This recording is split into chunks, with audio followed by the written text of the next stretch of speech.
આરતી તો યાર super woman છે. એટલે how can you write two story? અત્યારે એની જિંદગી એક્સપ્રેસ નામની શો આવે છે માય FM.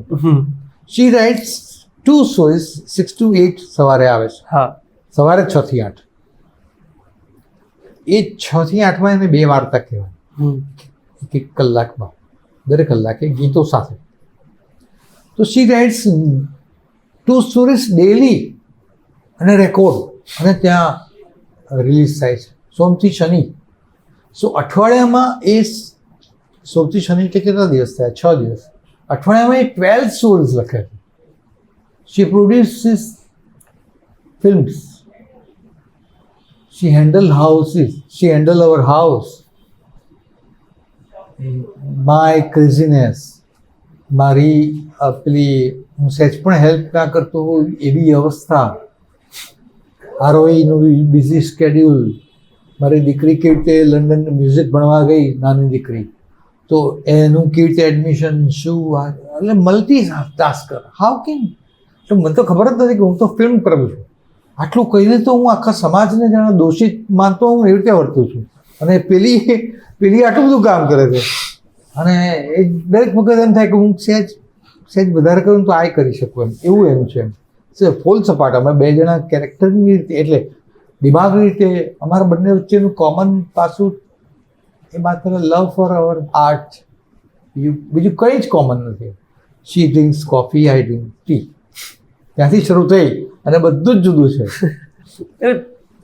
આ સવાલ એટલે તમે મારા સવાલનો જવાબ જાતે જ આપી દીધો. મારે પૂછવું હતું કે તમે સ્ત્રીઓથી ઘેરાયેલા છો જીવનમાં, અને કદાચ તમારી વનરેબિલિટીનું કારણ પણ એ જ હોઈ શકે કે સેન્સિટિવિટી ટુવર્ડ્સ લાઈફ, કે તમારી સ્ટોરીઝના અપ્રોચ, લોકો સાથે વાત કરવાનો અપ્રોચ, અને બીજી ઘણા બધા એસ્પેક્ટ્સમાં.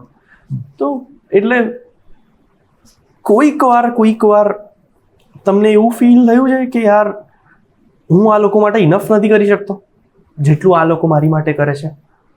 ના, તો ક્યારે એવું આઈ ડોન્ટ થિંક એ લોકો એવું વ્યક્ત પણ નથી કર્યું એવું. અને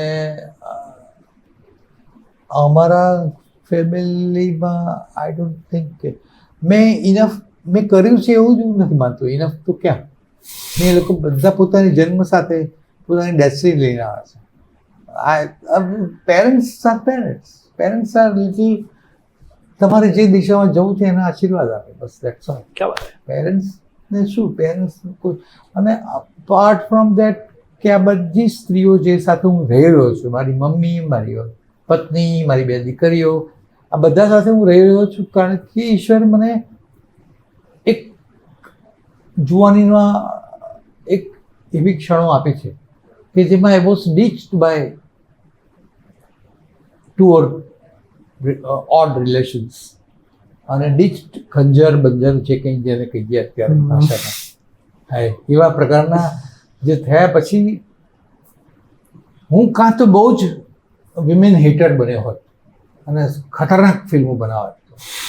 સંદીપ રેડ્ડી કરતાં વધારે ગંદી ફિલ્મો બનાવત. ગંદી એટલે મીન્સ કે પેલા ટોક્સિક બનાવત એમ. પણ આ જે આવનારી સ્ત્રીઓએ એ પેલી નીચ કરનારી સ્ત્રીઓને ઓવરપાવર કરી, એ જાદુ અલગ કર્યો, સંભાળી લીધો મને, તો હું પાછો માણસ જેવો બની શક્યો એ લોકો, એવું મને લાગે છે કે they are angels in my life, this women R.